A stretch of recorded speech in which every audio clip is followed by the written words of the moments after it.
बिस्मिल्लाहिर्रहमानिर्रहीम नहमदुहु व नुसल्ली अला मुहम्मद रसूलिल्लाहि करीम।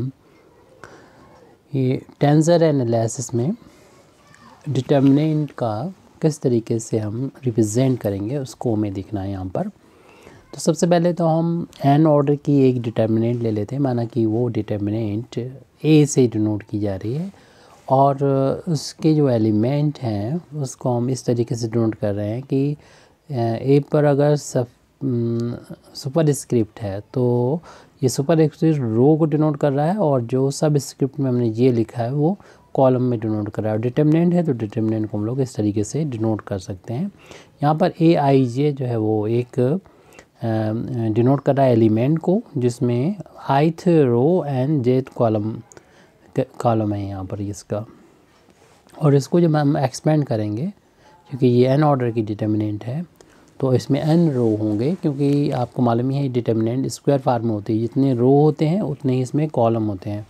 तो फर्स्ट वाले रो में, यानी रो फर्स्ट है तो यहाँ पर ये वैल्यू तो 1 ही रहेगी, ऊपर हम देखेंगे 1 ही रहेगी एंड सो ऑन ऐसे लिखते चले जाएंगे।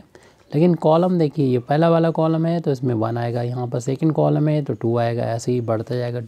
और यहाँ पर ये nth कॉलम है तो an से यहाँ पर लिखेंगे। तो ऐसे सेकंड वाला ये हम रो लिख रहे हैं तो ये 2 रहेगा, यहाँ पर ऊपर तो 2 रहेगा, यहाँ पर एंड सो ऑन A2। और ये जो हम सब स्क्रिप्ट में लिख रहे हैं सुपर स्क्रिप्ट 2 रहेगी, क्योंकि सेकंड रो है और कॉलम चेंज हो रहा है कि यहाँ पर 1 है, ये वाला 2 है, ये वाला n है एंड सो ऑन 3 4 5 इस तरीके से होगा। तो ये फर्स्ट वाला कॉलम है तो देखेंगे सभी में 1 1 है, यहाँ पर ये सेकंड कॉलम है तो यहाँ पर 2 2 है, और ये nth कॉलम है तो सभी में n n है। इसी तरीके से हमारा नेक्स्ट रो होगा और भी रो होते चले जाएंगे, और जब हम n में रो में पहुँचेंगे तो यहाँ पर an लिखेंगे सुपर स्क्रिप्ट में। तो an लिख दिया एंड सो ऑन an यहाँ पर भी देखिए, फर्स्ट वाला रो है, फर्स्ट वाला कॉलम है तो 1 आ गया, सेकंड वाला कॉलम है तो 2 आ गया। इसी तरीके से 4 5 6 एंड जब n में पहुँचेंगे तो an आ जाएगा। तो n ऑर्डर की डिटर्मिनेंट को हम इस तरीके से डिनोट कर सकते हैं। यहाँ पर बता सकते हैं ये जो है हमारा ए आई जे, जो कि किसी भी एलिमेंट को यहाँ पर डिनोट कर सकता है। तो बता दें कि यहाँ पर यार ए आई जे डिनोट कर रहा है, डिनोट द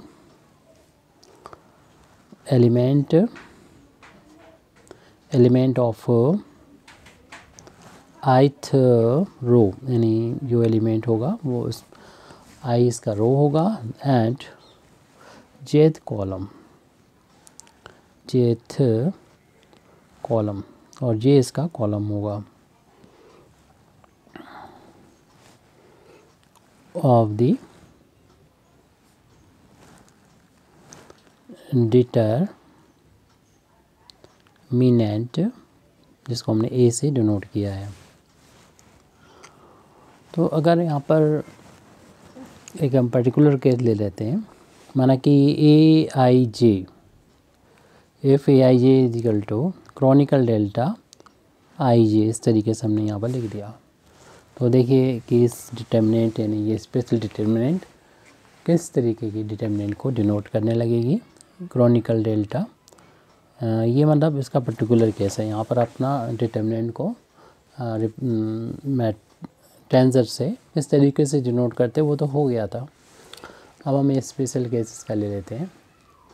यहाँ पर क्रॉनिकल डेल्टा अगर होता है तो आपको मालूम ही है कि जैसे कि अभी हमने इसको एक्सपेंड किया था एन ऑर्डर की डिटर्मिनेंट में, तो रो तो फर्स्ट ही रहेगा, कॉलम जो है वो चेंज होते रहेंगे। पहला रो है, ये पहला कॉलम है, सेकंड कॉलम है और ये nth कॉलम है।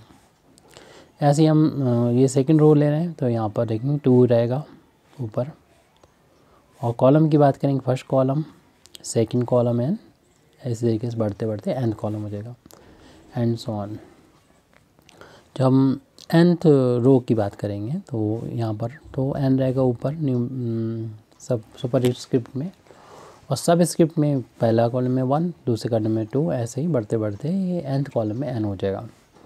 और क्रॉनिकल डेल्टा की जो डेफिनेशन है वो हम लोग अच्छी तरीके से जानते हैं। उसका हम लोग इस्तेमाल करेंगे कि जब ये वैल्यू 1 तब होती है जब आई और जे आपस में इक्वल होते हैं, और ये वैल्यू 0 होती है जब आई और जे इक्वल नहीं होते हैं। इसी डेफिनेशन का हम यूज़ करते हुए देखेंगे कि लीडिंग डायगोनल के जो एलिमेंट हैं वो तो 1 1 आ जाएंगे, क्योंकि इनमें आई और जे जो है वो बराबर है, इक्वल है। और बाकी ऑफ डायगोनल एलिमेंट देख रहे हैं कि सभी में ये वैल्यू अलग अलग है, तो उसमें वैल्यू 0 हो जाएगी, यानी लीडिंग डायगोनल के एलिमेंट ही 1 1 आ जाएंगे, बाकी सभी 0 हो जाएंगे।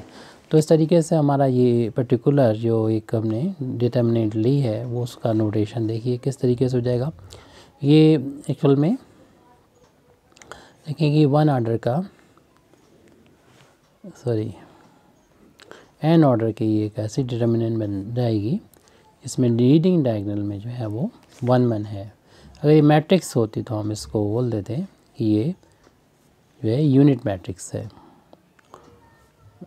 लेकिन यहाँ पर ये डिटर्मिनेंट है, तो इसको देख रहे हैं कि लीडिंग डायगोनल में जो है वो सिर्फ 1 1 है।